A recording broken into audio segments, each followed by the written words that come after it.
My name is Margot Hayes, and I'm 66 years old. What I'm about to tell you changed my life forever. The funeral for my husband, Ernest, was the quietest day of my existence. There, beside his grave, I received a message from an unknown number that sent a chill through me. "I'm alive. That's not me in the casket," I replied, my hands trembling. "Who are you?" The response took my breath away. "I can't say. They're watching. Don't trust our sons." That moment tore my soul in two. My world crumbled when I saw Charles and Henry, my own sons, standing by the casket with strangely calm expressions. Something was wrong. Their tears seemed forced, their hugs as cold as ice. For 42 years, Ernest had been my partner, my refuge, my reason for living.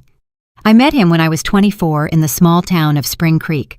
We grew up on the same dusty back roads, sharing modest dreams. I cleaned houses to support my sick mother, while Ernest repaired bicycles in a small shop he inherited from his father. We were poor, but we were happy. We had something money couldn't buy: real love. I remember the first time he spoke to me. It was a Tuesday morning. I was walking toward the market in my faded green dress and worn-out shoes. He stepped out of his shop with grease-stained hands and smiled at me with a shyness that made me fall in love with him instantly. "Good morning, Margot," he said in a soft voice. "Need me to check out your bike?" I didn't own a bike, but I came up with an excuse just to talk to him. That conversation turned into dates under the big old oak tree in Town Square Park, then into promises of eternal love, and finally, into a simple wedding full of hope. The first few years were hard. We lived in a 2-bedroom house with a tin roof. When it rained, we'd set out pots all over the house to catch the leaks. But we were happy. Ernest worked from sunup to sundown in his shop, and I sewed clothes for the women in town. When Charles was born, I thought my heart would burst with happiness. He was a beautiful baby with his father's big eyes and my smile. 2 years later, Henry arrived, just as perfect. I raised them with all the love in the world, sacrificing my own needs for theirs. Ernest was a wonderful father. He'd take them fishing in the river on Sundays, teach them to fix things with their hands, and tell them stories before bed. I fed them, dressed them, and comforted them when they cried. We were a close family, or so I believed. As they grew up, things started to change. Charles, the oldest, was always ambitious. From a young age, he'd ask why we lived so modestly, why we didn't have a car like other families. Henry followed his lead in everything, as he always had. When Charles turned 18, Ernest offered him a job at the shop, but he rejected it with contempt. "I don't want to get my hands dirty like you, Dad. I'm going to be someone important." Those words hurt Ernest deeply, though he never said it to me. I'd see him sitting on the porch at night, staring at the stars with a look of sadness. His son had rejected not only his work, but his entire way of life. The years passed, and to my surprise, Charles managed to make a name for himself in the business world. He got a job at a real estate company in the city. Henry followed soon after. They both started making money, far more than Ernest and I had ever seen. At first, I was so proud. My sons had achieved what we never could, escaping poverty and building a better life. But little by little, that joy turned into sadness. Visits became less frequent, and phone calls grew shorter. When they did come, they arrived in expensive cars, dressed in fancy suits, talking about investments and properties. They'd look at us with a strange mix of pity and shame. "Mom," Charles said to me during one of their sporadic visits, "you and Dad should move somewhere better. This house is falling apart." He was right. But that house held all our memories. It was where we'd raised our sons, where we'd shared thousands of meals, where we'd grown old together. It wasn't fancy, but it was our home. Ernest, always wise, would tell me, "Margot, money has changed our boys. We aren't enough for them anymore." I resisted believing it. I kept justifying their absences, their brief calls, their broken promises. "They're busy building their lives," I'd tell myself. "Someday they'll be the loving boys we raised again." But in my heart, I knew Ernest was right. We had lost our sons long before I lost my husband. I just didn't know to what extent we had become strangers to them. The most drastic change came when Charles married Jasmine Albright, a woman from the city who never hid her disdain for our simple lifestyle. The first time he brought her home, she arrived in high heels that sank into the dirt of our porch and an elegant red dress that looked more expensive than everything I had ever owned. "Nice to meet you," she said with a forced smile, barely extending the tips of her fingers to greet me. Her eyes scanned our humble home with an expression I couldn't decipher, but that made me feel small. During dinner, Jasmine barely touched the food I had prepared with so much love. She moved the meatloaf around on her plate and cut tiny pieces of chicken, but she ate almost nothing. Charles seemed nervous, constantly apologizing for things he had never been ashamed of before. "Next time, we'll take them out to a restaurant," he whispered to Jasmine, thinking I couldn't hear. But I heard him. Every word pierced my heart like a knife. Henry, for his part, remained single, but adopted the same distant attitude as his brother. His visits were limited to special occasions, and even then, he always seemed to be in a hurry to leave. He was constantly on his phone, closing deals even during our conversations. "Mom, I have to go," he'd always say before it was time. "I have an important meeting early tomorrow." Family Sundays became a distant memory. Christmases grew cold and formal. My sons would bring expensive gifts we didn't need. They'd stay for 2 or 3 hours and then leave with evident relief. Ernest and I grew old alone, comforting each other. He continued to work in his shop, though his hands no longer had the same strength. I continued with my sewing, but my eyes weren't the same. We made do with our small income, proud not to ask for anything from our successful sons. "Do you know what the saddest part is, Margot?" Ernest said to me one night as we drank coffee on the porch. "It's not that they have money. It's that the money has made them believe we aren't important anymore." He was right, as always. My sons hadn't just changed financially. They had changed in their hearts. We were no longer their beloved parents. We were an uncomfortable reminder of a past they wanted to forget. Things got worse when Charles bought a $200,000 house in an exclusive neighborhood in the city. Henry did the same soon after, investing in a luxury condo that cost $150,000. Suddenly, our sons were owners of fortunes we couldn't even imagine. "You should sell this house and move into a retirement community," Jasmine suggested during one of her rare visits. "There are some very nice places for people your age. You'd be more comfortable." The word community hit me like a slap. A retirement community. After 40 years of building our home, after raising these sons with so much love, they wanted to send us to a home. "We don't need a home," Ernest replied with the dignity that always characterized him. "We're fine here in our house." But I saw the expression on Charles and Henry's faces. They supported Jasmine's idea. To them, we were a burden, a problem to be solved in the most convenient way. It was then that the more direct suggestions began. Charles arrived one day with papers in his hand, documents he had prepared without consulting us. "Dad, Mom," he said with that fake smile he had perfected, "I've been thinking about your future. This house is worth, at most, $1,000. If you sell it, I can add some money so you can move somewhere better. A better place." To us, there was no place better than the home where we had been happy for decades. But Charles didn't understand that. For him, everything came down to numbers, to monetary value. "Besides," he continued, "I think Dad should retire from the shop. He's already 70 years old. It's time to rest." Ernest looked at him with infinite sadness. "Son, working isn't a burden for me. It's what keeps me alive, what gives meaning to my days." "But you could get hurt," Henry insisted, backing up his brother as he always did. "At your age, an accident would be very dangerous." Their words sounded caring, but I sensed something more behind them, an impatience, an urgency I couldn't fully grasp. The following months were tense. My sons increased the pressure for us to sell the house. They brought real estate agents without telling us. They had it appraised without our permission. They even began to talk about what would be best for everyone. "Look," Charles said to us during one particularly uncomfortable dinner, "Jasmine and I have decided to have kids soon. We'll need help with the expenses. If you sell the house and move to a smaller place, that money could be an early inheritance. An early inheritance. He was asking for our inheritance while we were still alive. The audacity of the request left me speechless. Ernest remained calm, but I saw his jaw tense. Son, when your mother and I die, everything we have will be yours. But while we're alive, our decisions are our own. Don't be stubborn, Henry cut in, with a harshness I had never seen from him before.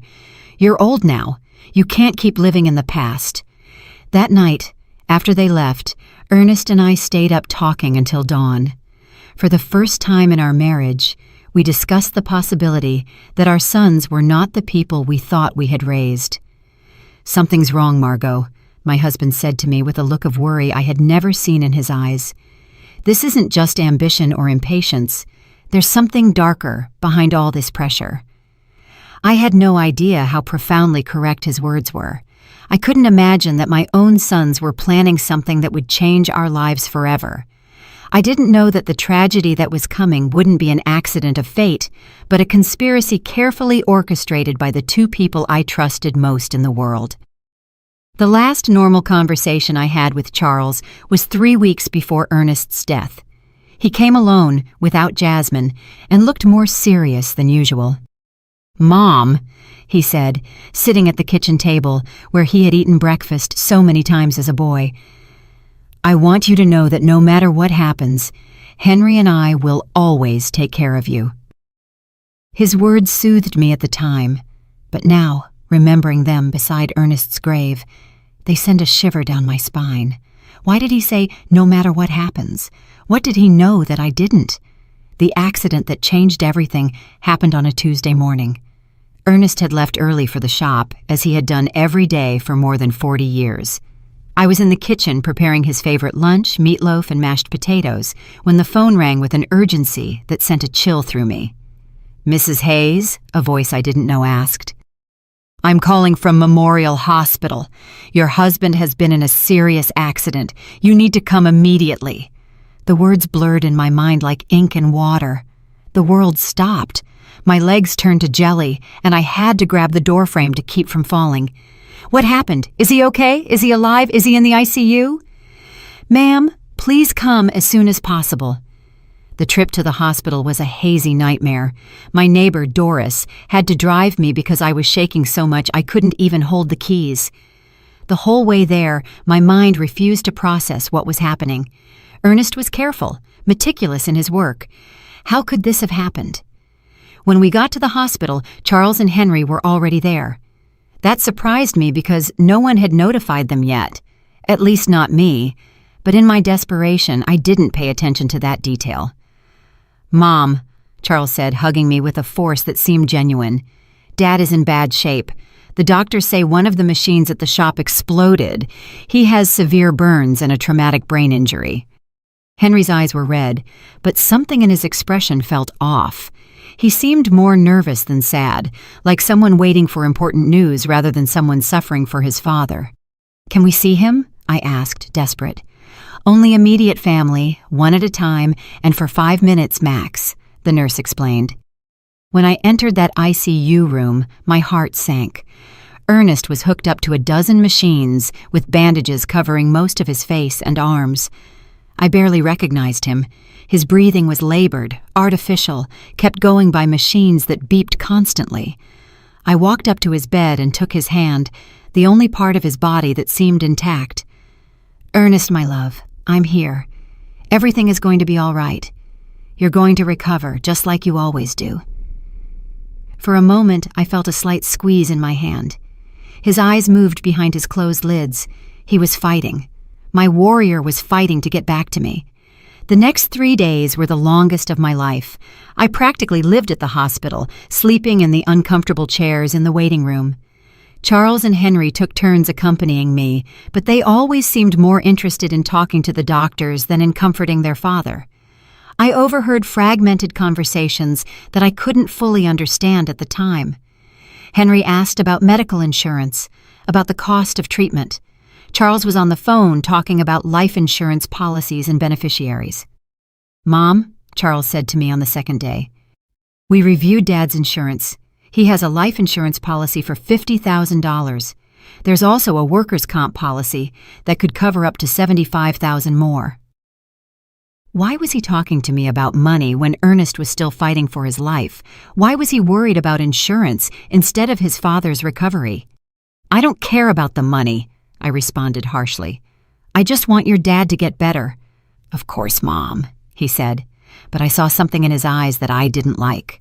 A coldness, a calculator working while his father lay dying. On the third day, the doctors gave us the most devastating news of my life. Dr. Patterson, an older man with a compassionate expression, gathered us in a small office.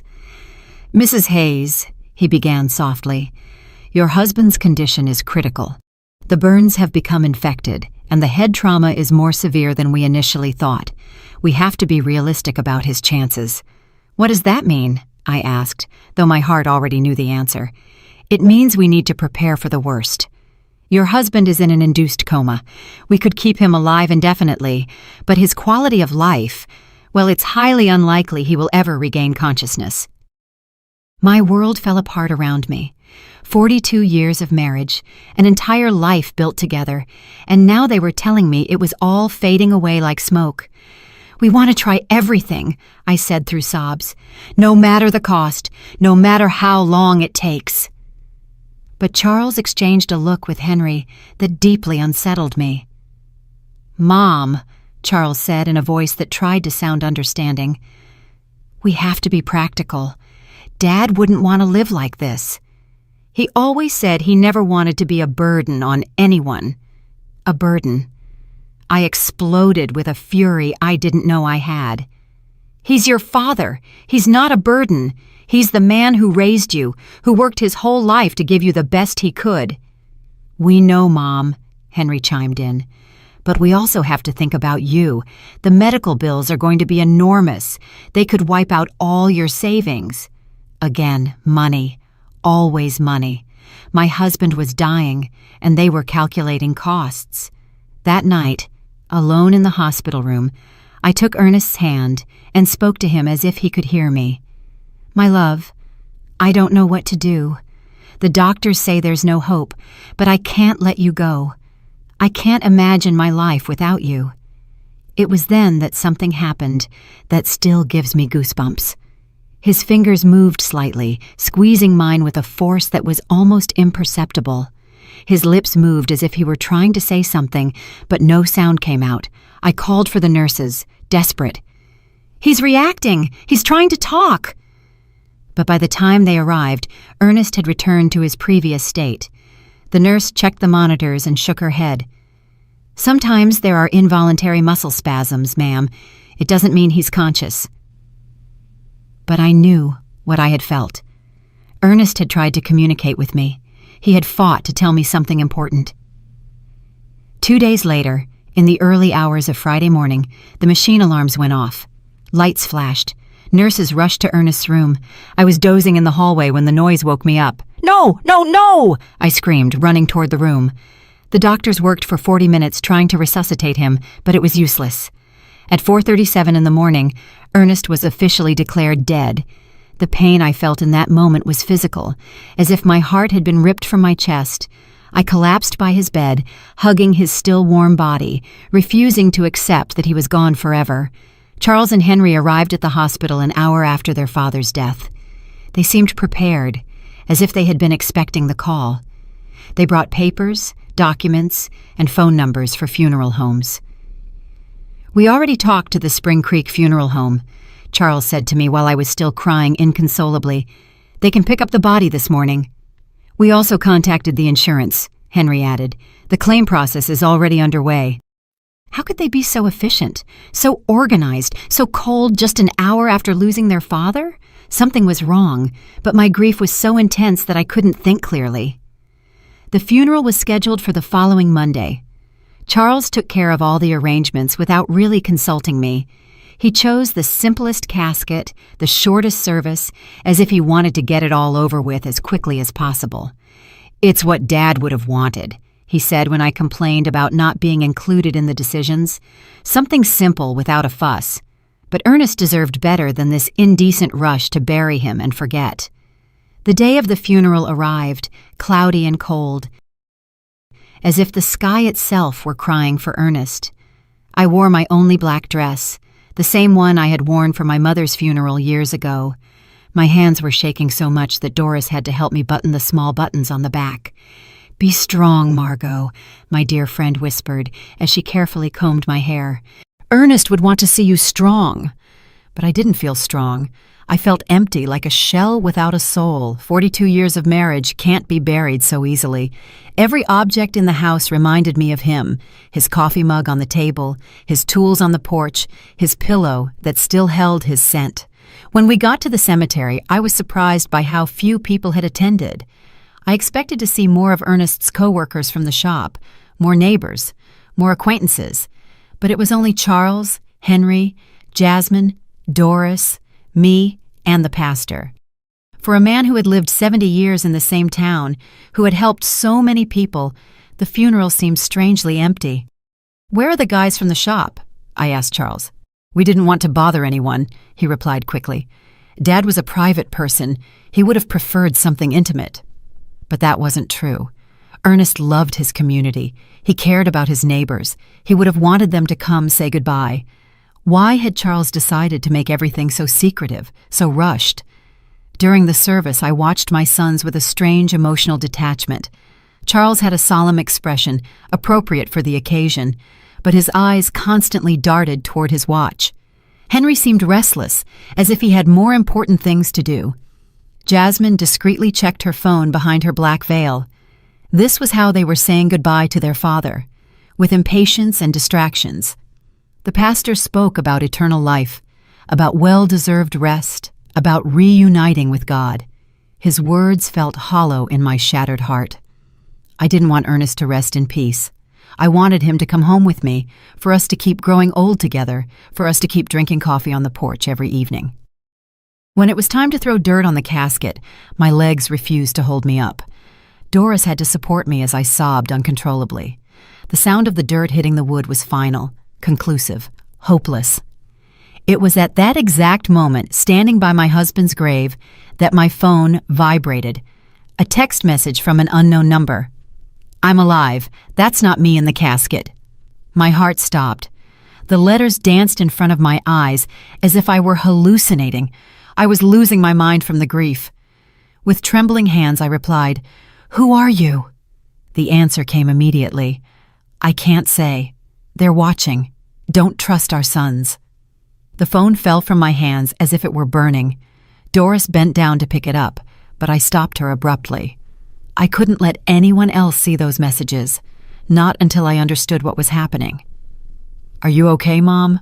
Charles asked, approaching with a worried expression. I stared at him, trying to find some clue on his face. His eyes seemed sincere, but now every gesture, every word, every expression felt suspicious. "I'm fine," I lied, putting the phone in my purse. "I just need to go home." On the way back, I couldn't get those messages out of my head. Was it possible that someone was playing a cruel joke at the worst moment of my life? Or was there really a possibility that Ernest was alive? But if he was alive, who had we buried? And if he wasn't alive, who knew enough details about our lives to write something so specific about our sons? That night, alone in my house, which now felt like a tomb, I reviewed every detail of the last few days. Ernest's accident had been strange from the beginning. According to Charles, a machine had exploded in the shop, but Ernest knew every screw and wire in that place. He was meticulous about maintenance, obsessive about safety. Plus, how had my sons gotten to the hospital so quickly if no one had notified them? The hospital had called me first. I was the emergency contact. How did they know about the accident before I did? And then there was the money. From day one, Charles and Henry had talked about insurance, policies, and beneficiaries, as if they had been waiting for this moment, preparing for it. I decided to check Ernest's papers. In his old wooden desk, he kept all his important documents in a metal box. Insurance policies, the deed to the house, shop documents, everything was there. I found the $50,000 life insurance policy that Charles had mentioned. But there was something I didn't remember. The policy had been updated just 6 months earlier, increasing the coverage from $5,000 to $50,000. Why had Ernest increased his life insurance? He had never mentioned that change to me, and more importantly, who had suggested he do it? I kept looking and found something even more disturbing. A workers' comp policy that I didn't know about, purchased just 2 months before his death. $5,000 in case of accidental death on the job. $15,000 in total. A fortune for a family like ours, but also a fortune tempting enough for someone without scruples. My phone vibrated again. Another message from the same unknown number. Check the bank account. See who's been moving money. This time I didn't hesitate. This person, whoever they were, knew too much to be a prankster. They knew about the insurance, they knew about my sons, they knew details that only someone very close to us could know. The next day, I went to the bank where Ernest and I had kept our account for 30 years.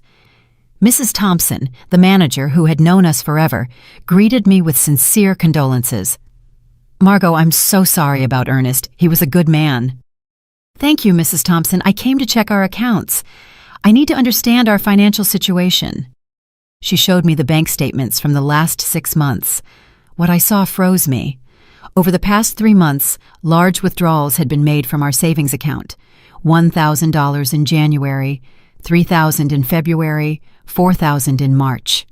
Money that I didn't know had been moved. "Who authorized these withdrawals?" I asked, my voice trembling. "Your husband came in person," Mrs. Thompson explained. "He said he needed the money for repairs at the shop." But I kept the household accounts. I knew exactly how much money we had and what we spent. Ernest had never mentioned expensive repairs at the shop, and we definitely had never talked about withdrawing thousands of dollars from our savings. "Do you have the signatures for those withdrawals?" I asked. She showed me the receipts. Indeed, it looked like Ernest's signature, but something about the handwriting seemed off. It was too shaky, too uncertain for his usually firm, clear script. "Mrs. Thompson," I asked with my heart pounding, "did he come alone to make these withdrawals, or was someone with him?"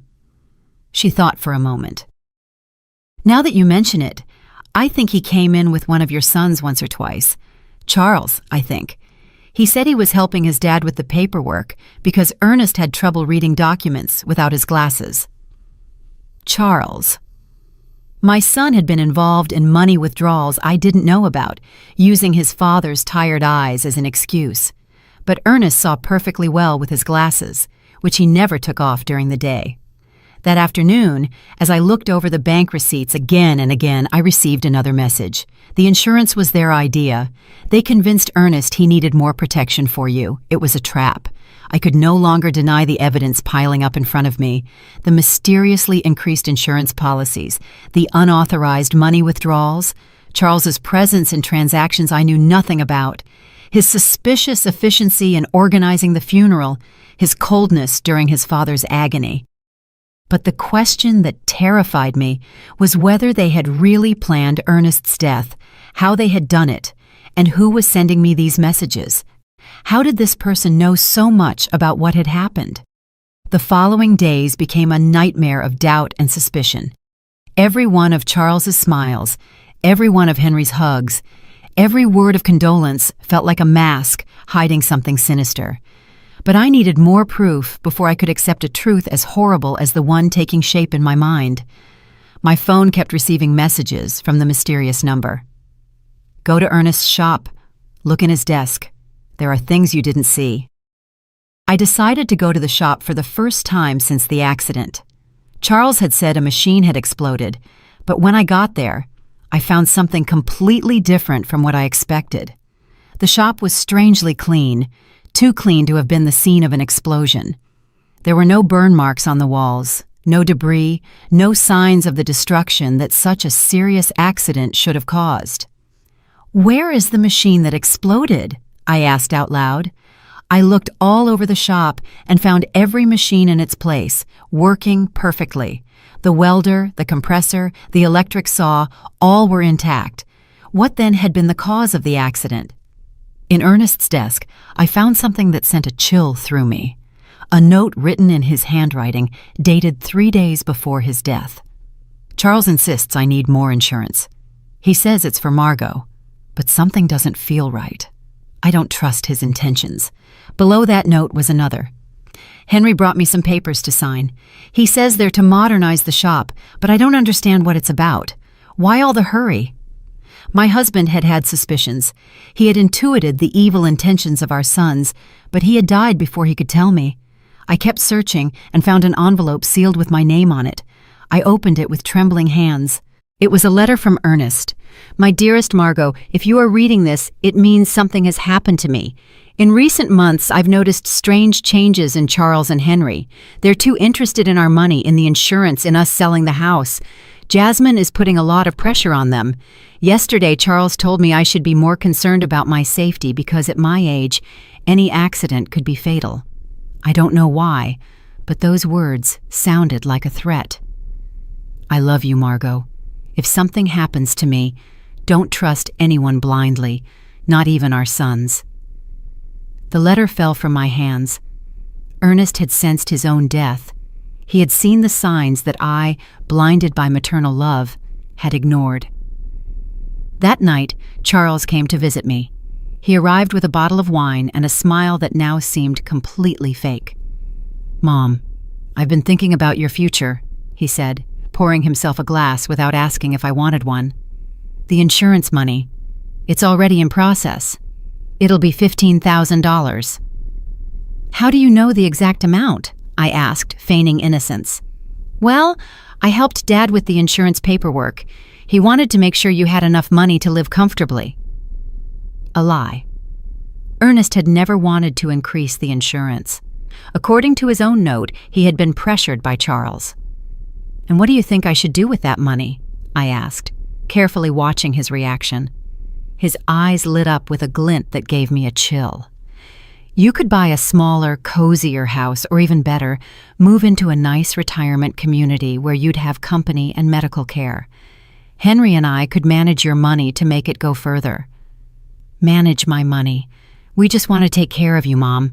At your age, it's easy to get scammed or make bad financial decisions. We know about investments, about business. We could triple that amount in a few years. Triple my money or make it disappear into their own pockets." "Let me think about it," I said, trying to buy time.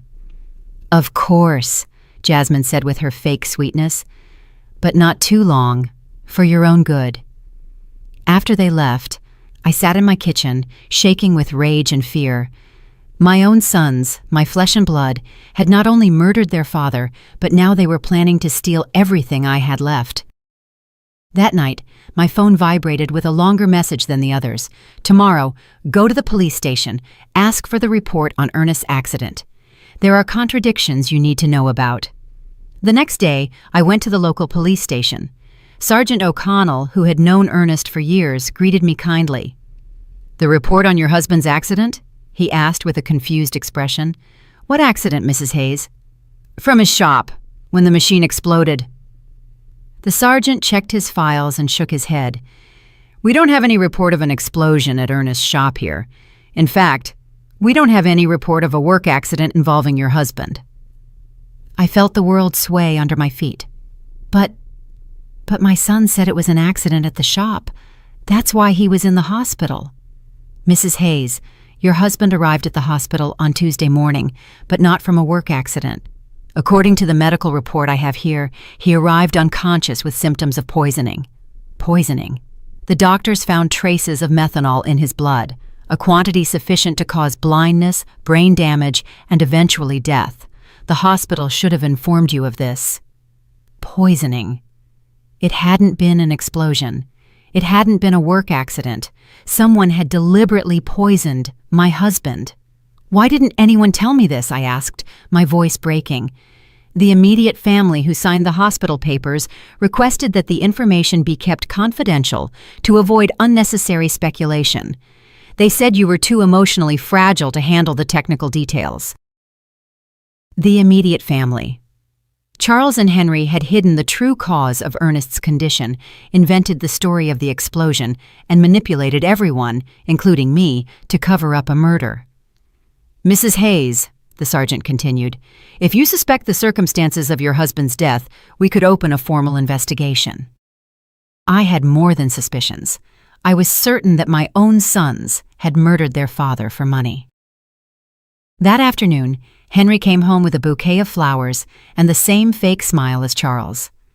"How are you, Mom? You look tired." "I'm fine," I lied, observing his every gesture from a new perspective. "I'm just thinking about the future." "That's good. Charles and I have been talking. We think you should sell the house soon while it's fresh on the real estate market." "Why the rush?" "Well, old houses lose value quickly, and you need liquidity. Funeral expenses, pending medical bills, more lies." The funeral had been cheap, almost insultingly so, and there were no pending medical bills because the hospital insurance had covered them. "Henry," I said, looking him directly in the eyes, "you knew your dad didn't die from a work accident." For a fraction of a second, I saw panic in his expression, but he recovered quickly. "What are you talking about, Mom?" "I went to the police station. There's no report of an explosion at your dad's shop." This time the panic was more evident. "Mom, you shouldn't be doing things like that. They'll confuse you. The grief is getting to you." "The grief is getting to me, or you've been lying to me." He got up abruptly, spilling the coffee I had poured for him. "I think you need to rest. We'll talk when you're calmer." He left quickly, but not before making a phone call from the porch. Although I couldn't hear the words, the tone was urgent, worried. That night, I received the most revealing message yet. "They're coming together tomorrow. They're going to try to convince you that you're crazy, that grief is making you imagine things. Don't believe them, and don't take anything they offer you to eat or drink." The mysterious message's prediction came true exactly as it had warned. The next day, Charles and Henry arrived together at my house, accompanied by Jasmine. They had expressions of exaggerated concern and a bag of pastries from the downtown bakery. "Mom, we're so worried about you," Charles began in a sugary voice. "The neighbors have told us you've been acting strange. Doris says you've been talking to yourself, that you aren't eating well." Doris had never said that. It was just another lie in their growing collection. "Jasmine brought your favorite pastries," Henry added, pointing to the bag. "And we made special coffee from that brand you like so much." I remembered the message's words. "Don't take anything they offer you to eat or drink." It was possible that they were planning to poison me, too, just as they had Ernest. "Thank you, but I already had breakfast," I said, keeping my distance. "But Mom," Jasmine insisted with a smile that didn't reach her eyes, "you need to eat properly. You've lost a lot of weight since Dad Ernest died." "I'm fine," I repeated firmly. Charles exchanged a significant look with Henry. It was the same look they had shared at the hospital when the doctor gave us Ernest's prognosis. "Mom," Charles said, sitting closer to me, "we want to talk to you about something important.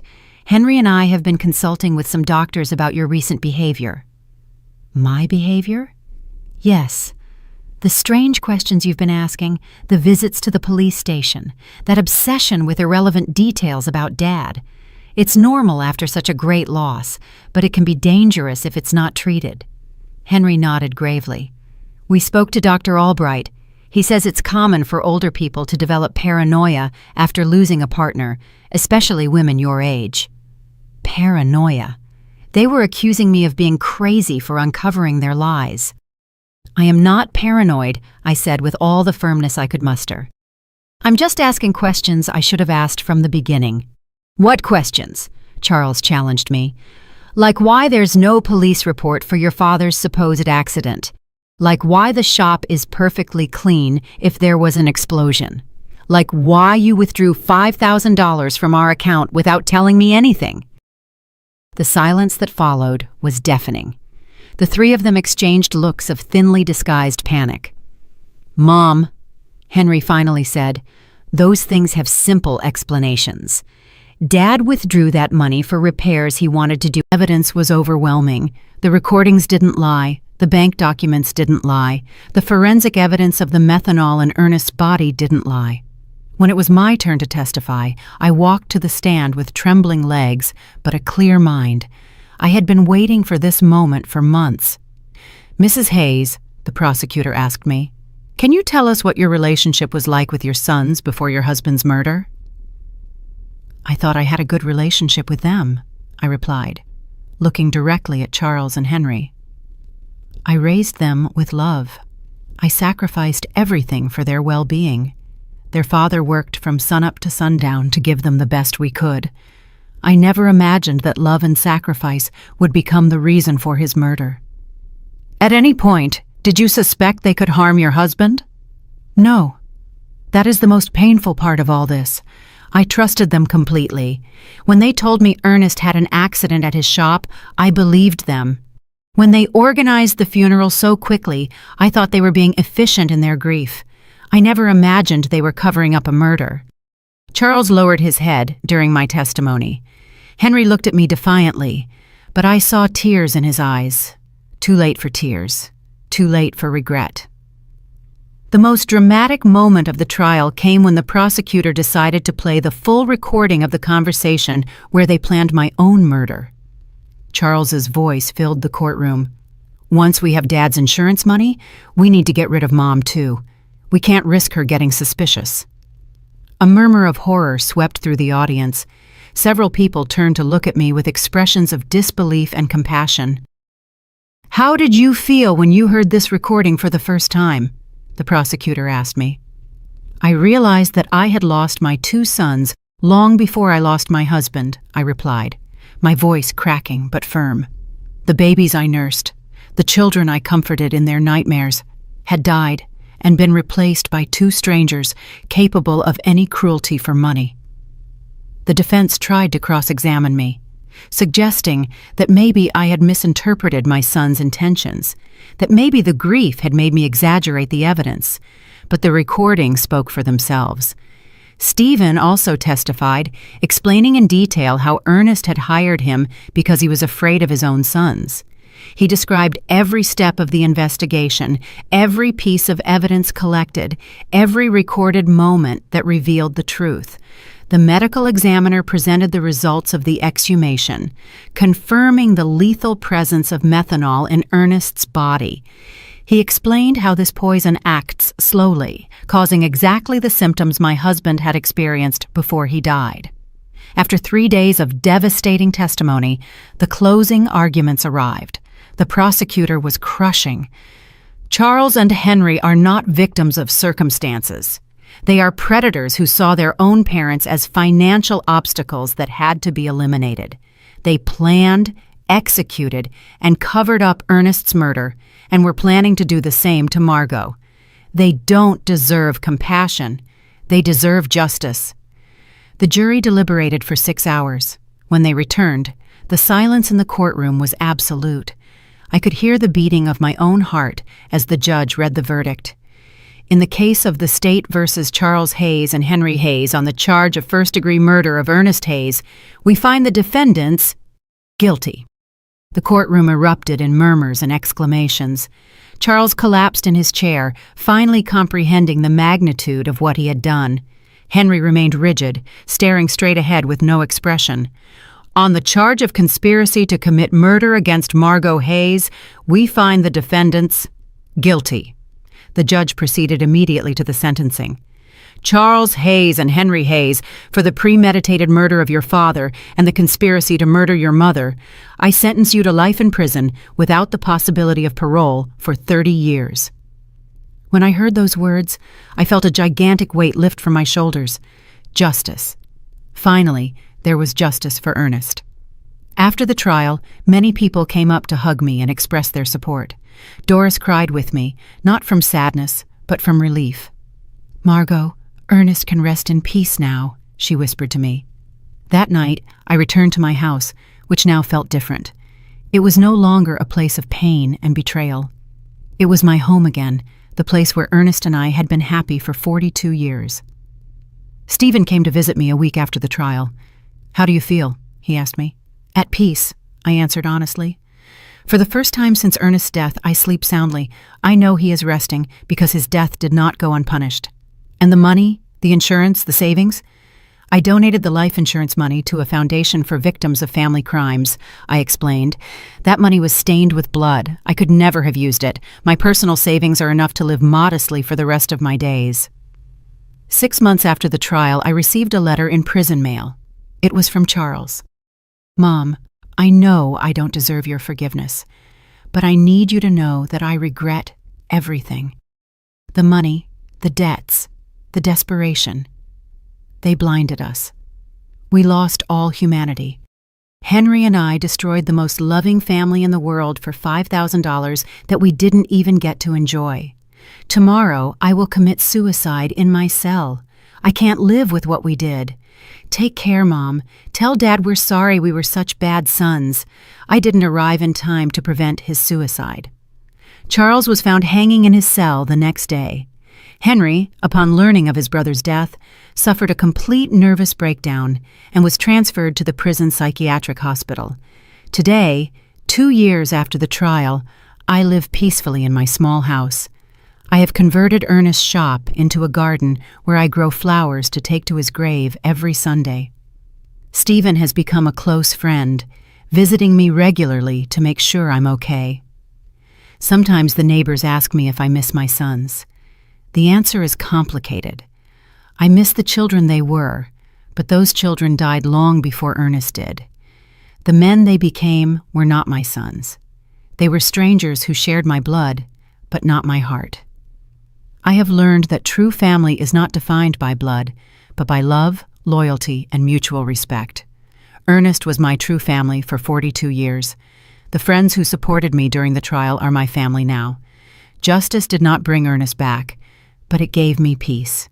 And on quiet nights, when I sit on the porch where we so often drank coffee together, I swear I can feel his presence, proud of me for being strong enough to do the right thing, even when it meant losing my sons forever. 5 years have passed since that terrible day in the cemetery when I received the first message that changed my life forever. Today I am 71 years old, and my completely white hair reflects all the storms I have faced and overcome. But my eyes, my dear friend Doris tells me, shine with a peace they didn't have before. The house where Ernest and I built our dreams is still my refuge. I have made some improvements with the money I had saved. I painted the walls a soft yellow, Ernest's favorite color, and I turned his old shop into the most beautiful garden in the neighborhood. Red roses, white carnations, sunflowers that always seek the sun, just as he taught me to do during our most difficult years. Stephen Callahan became more than just the investigator who helped me get justice. He became my chosen family. He comes to visit me every Wednesday afternoon, and we drink coffee on the porch while he tells me stories about his other cases. He sometimes asks me if I regret reporting my own sons, if it wouldn't have been better to keep the secret and live with the lie. Never, I always answer. The truth hurts, but lies kill the soul. The foundation I established with the life insurance money has become something bigger than I ever imagined. The Ernest Hayes Foundation for Victims of Family Crimes now helps dozens of families every year who have gone through tragedies similar to mine.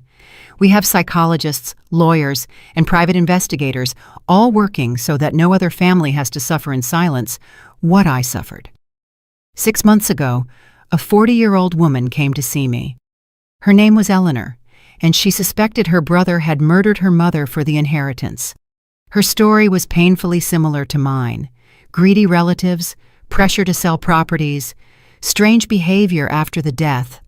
The foundation provided her with a private investigator, free legal advice, and psychological support throughout the process. When her brother was convicted of murder 3 months later, Eleanor came to hug me, crying. "Mrs. Hayes, you saved my life. If you hadn't had the courage to report your own sons, I never would have had the courage to report mine." Those are the moments that remind me why all the pain I went through was worth it. Henry is still alive, though he is no longer the same man I knew. After Charles's suicide, his mind completely broke. The doctors say he lives in a constant state of guilt and paranoia, believing that Ernest comes to visit him every night to scold him for the murder. He has tried to commit suicide 3 times, but the prison guards keep him under constant surveillance. I receive letters from him occasionally. They are incoherent, full of desperate apologies and pleas for forgiveness. At first I read them, looking for some trace of the son I raised with so much love. But then I realized that reading those letters only reopened wounds that had already healed. Now I keep them unopened in a shoebox. Maybe someday I'll read them. Maybe not. I have the right to protect my peace of mind.